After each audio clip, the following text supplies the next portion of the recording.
Friends, welcome back on my YouTube channel and officer. आज मैं आपको बताने वाला हूं simple interest and compound interest, साधारण ब्याज एवं चक्रवृद्धि ब्याज। तो आज का वीडियो बहुत ही शानदार होने वाला है। मेरा उद्देश्य रहा है कि आप पढ़ो ऐसा कि दूसरों को आप पढ़ा सको। तो चलिए वीडियो को शुरू करते हैं। देखते हैं हमें साधारण ब्याज पढ़ने के लिए किस चीज़ की जरूरत होती है। तो पहले आपका क्या है, सिंपल इंटरेस्ट साधारण ब्याज।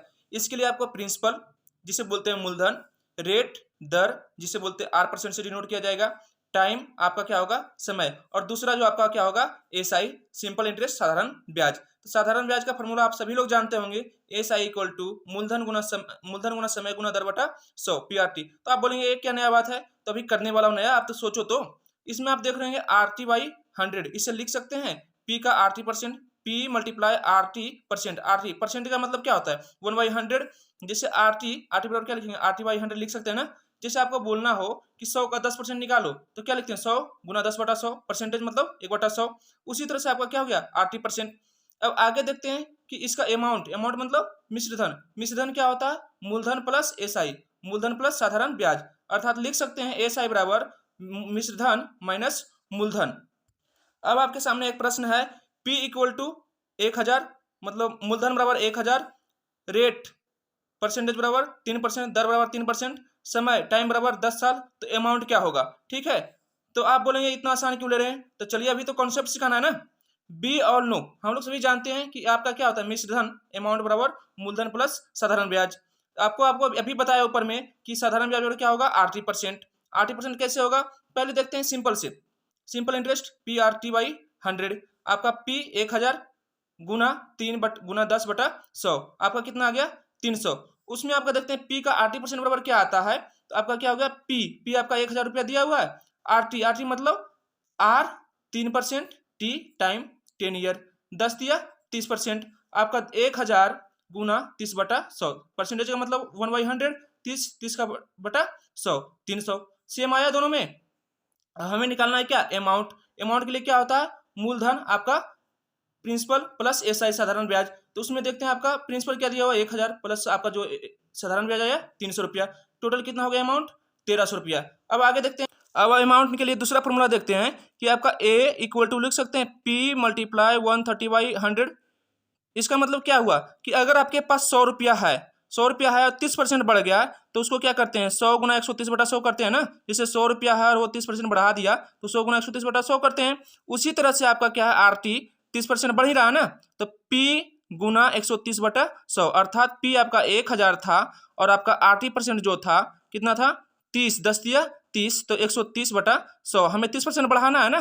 तो 1000 गुना 130/100, जिसे आप निकालते हैं लाभ और हानि में कि लाभ गुना मतलब क्रय मूल्य गुना 100 प्लस लाभ बटे क्रय मूल्य 100 करते हैं। उसी तरह से इसमें क्या हुआ मूलधन गुना आपका 100 प्लस RT आपका 130%/100 बराबर आपका कितना आ गया 1300 रुपया। 1000 गुना 130/100, तो 0 to 0 cancel and 0 to 0 cancel, आपका कितना हो गया 1300 रुपया। अब आपको पता है कि साधारण ब्याज जो है, साधारण ब्याज वो 1 साल के लिए हो, 2 साल के लिए हो, 3 साल के लिए हो, हर एक साल क्या होता है समान कैलकुलेशन होता है। आगे देखते हैं, अगला प्रश्न है आपका P मूलधन इक्वल टू 8500 रुपया, R equal to 3%, time equal to 10 year, तो अमाउंट क्या होगा। अभी आपको बताया A इक्वल टू क्या P प्लस P का RT%, इससे निकाल लीजिए, या फिर आपका अमाउंट इक्वल टू सीधा P गुना 100 प्लस RT% सेम है, या फिर इससे चलते हैं 8500 गुना 130/100, आपका कितना आ गया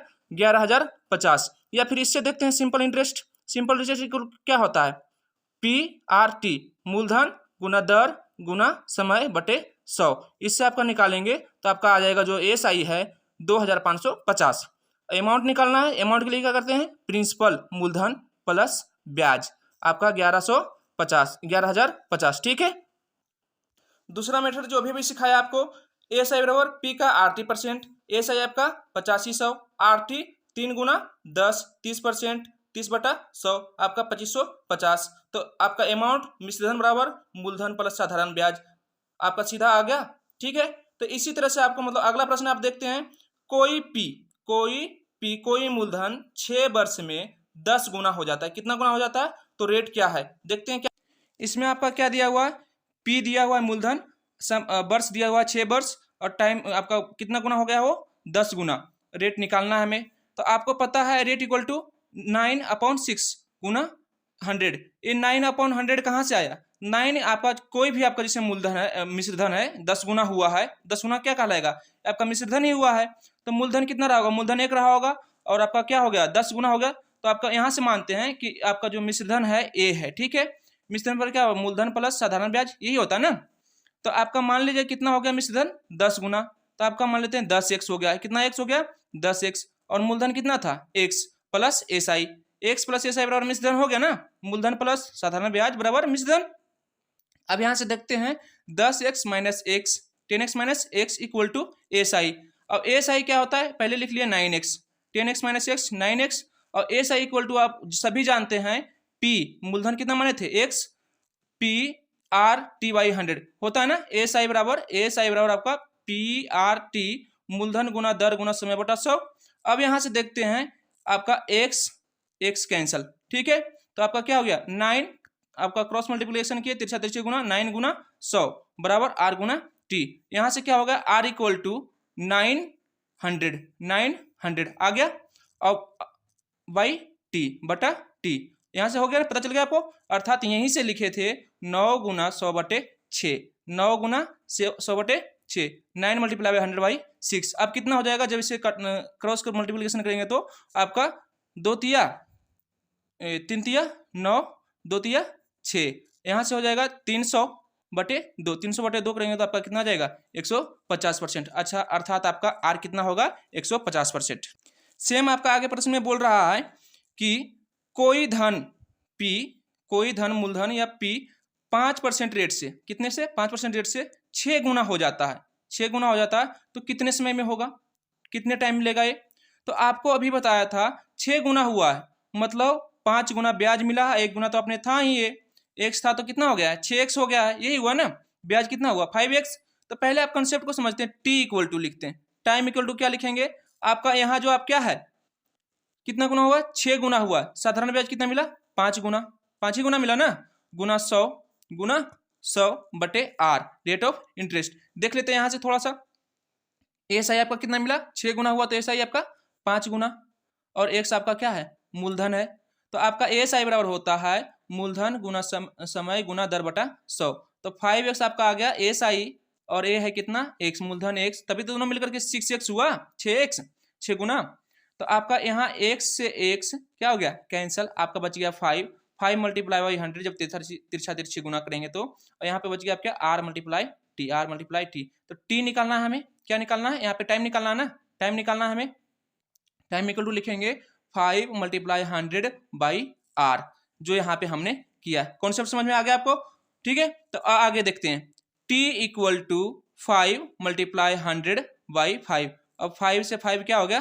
कैंसल। 5 से 5 कैंसल। आपका बच गया कितना? 100 साल। अर्थात कोई धनराशि 5% की दर से 6 गुना होने में कितना समय लेगा? 100 साल लेगा। ठीक है।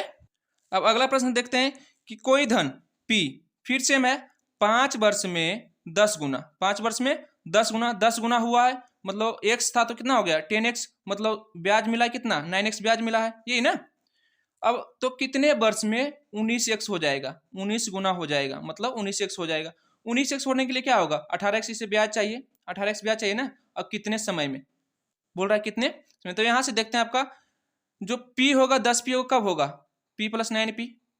सेम 19P कब होगा? P plus 18P।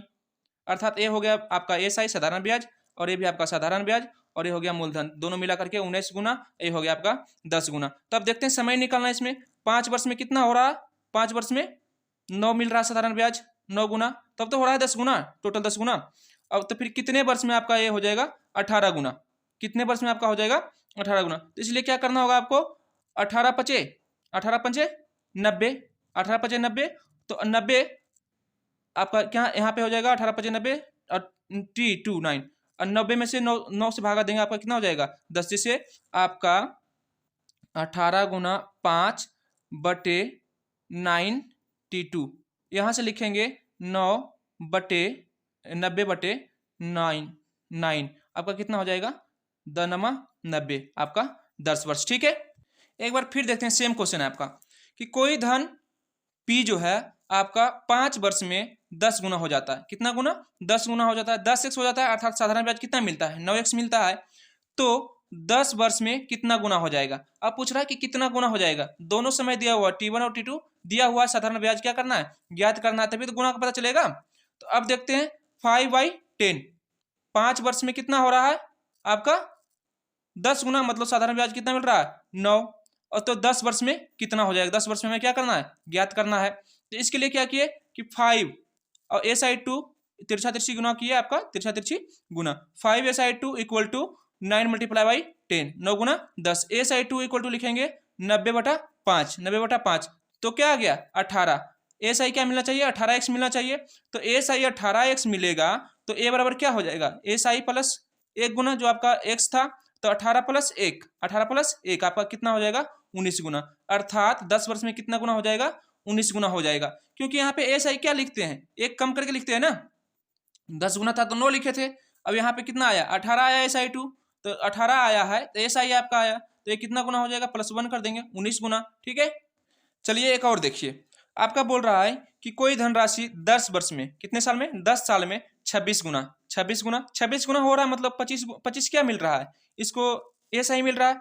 25 + 1 26। अगर x था 26x हो गया, मतलब 25x क्या मिला इसे? SI मिला, साधारण ब्याज मिला, तभी तो हो गया 26 गुना। तो कितने वर्ष में ये 36 गुना हो जाएगा? 36 गुना हो जाएगा। तो इसे 36 गुना होने के लिए क्या चाहिए? अगर x मानते हैं मूलधन, तो 35x क्या मिलना चाहिए? इसे SI मिलना चाहिए। तो अब देखते हैं यहाँ से 10 साल में कितना गुना? 26 गुना। तो एक कम लिखेंगे ना, SI को लिखना है यहाँ पे 25। आपका क्या है? कितने समय में? आपका 35 हो जाएगा। तो यहाँ से आपका क्या करना है? तिरछा तिरछी गुना, 35 गुना 10 350, 25 गुना x आपका 25x। यहाँ से क्या हो गया? x इक्वल टू 350/25, 5 पचे 25, 7 पचे 35, अर्थात 70/5 14 साल में आपका क्या हो जाएगा? 36 गुना हो जाएगा। ठीक है, कितने साल में? 14 साल में आपका 36 गुना हो जाएगा। अब फिर अगला प्रश्न बोल रहा है कि कोई मूलधन 5 वर्ष में 10 गुना, कितना गुना? 10 गुना। x था तो 10x हो गया, अर्थात 9x क्या मिल गया है? साधारण ब्याज मिल गया है। तो 15 साल में वो कितना गुना हो जाएगा? मानते हैं कि x गुना होता है, x गुना हो जाएगा तो साधारण ब्याज क्या मिलेगा? x - 1 मिलेगा।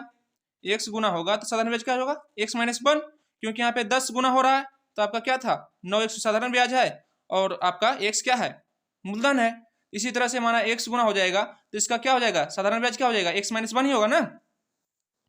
तो यहाँ पर देखते हैं आपका पहला टाइम आपका क्या है? 5 वर्ष। दूसरा टाइम आपका दिया हुआ है 15 वर्ष। तो इसमें इक्वल टू लिखे हैं पहला आपका साधारण ब्याज बटे दूसरा साधारण ब्याज। मानते x गुना हो गया था मूलधन, तो मूलधन में से आपका जो मिश्र धन x गुना हो गया है, मूलधन को घटा देंगे तो क्या आ जाएगा? आपका आ जाएगा ना टोटल SI, मिश्र धन में से मूलधन घटाएंगे तो। अब तिरछा तिरछी गुना करते हैं, आपका 5x इक्वल टू 15 गुना 9, 15 गुना 9 आपका कितना हो गया? 15 गुना 9/5, 5 दिया 15 9 दिया 27 वर्ष। और एक जो यहाँ पे क्या किए थे, एक जो घटाना था उसको क्या है यहाँ पे ऐड करेंगे, 27 एक कितना हो जाएगा? 15 साल में 28 गुना हो जाएगा। कितना गुना? 28 गुना। फिर देखते हैं यहाँ पे सेम 5/15, 9/x - 1, 5 एकम 5, 5 तिहाई 15, 1/3। अब तिरछा तिरछी गुना करेंगे तो x - 1 इक्वल टू 9 तिया 27, x - 1 इक्वल टू 9 गुना 3 बराबर 27। तो x बराबर क्या हो जाएगा? प्लस में जाएगा, इधर हो जाएगा +1, 27 एक 28 साल। कितना साल? 28 साल। अगला प्रश्न आपका है, अब अगला प्रश्न देखते हैं कि आपका क्या लिखा हुआ? P मूलधन आपका 9650, 9650 दिया हुआ है। टाइम 5 ईयर्स, 5 वर्ष। R रेट ऑफ इंटरेस्ट जो दिया हुआ है कितना? 8%। SI बराबर व्हाट? SI क्या होगा? SI आप जानते हैं P का RT%, P का RT% जो आपको फर्स्ट में बताया था। तो 9650 का RT% मतलब R गुना T, 8 5 40%, 96 50 का 40/100, 40% ना आपका हो जाएगा कितना? 3860, 3860। इसी तरह से देखते हैं आपका 96 50, 96 50 का 40/100, 3860 आ गया। अमाउंट के लिए क्या करेंगे? मूलधन प्लस SI साधारण ब्याज आपका 13,510। और इससे आपका डायरेक्ट वाला फॉर्मूला से निकालते हैं A बराबर P, कितना बढ़ाना हमें? 40% बढ़ाना ना, तो 140, 100 plus RT, 100 plus RT 140, 140/100। P का दिया हुआ है 9650 गुना 140/100। 9650 को आपको यहाँ पे 0 से 0 कैंसिल और 10 से 10 कैंसिल, तो 965 गुना 14 जो आपका क्या हो जाएगा 13,510। ठीक है, एक एग्जांपल और देख लेते हैं। आपका P इक्वल टू दिया हुआ है 8750, कितना दिया हुआ है 8750, टाइम इक्वल टू 5 साल, R इक्वल टू 8%। तो एएसआई आपका क्या होगा? आपका एएसआई के लिए बताया क्या कि मूलधन गुना कितना परसेंट करना है 8×5=40, 80% ना, 8×5=40, 40%, 0 कैंसिल, 0 से 0 कैंसिल, 875 गुना 4 करेंगे तो आपका क्या हो जाएगा 3500 आंसर आ जाएगा। ठीक है, अगर वीडियो आपको पसंद आ रहा है तो प्लीज वीडियो को लाइक शेयर एंड सब्सक्राइब करें।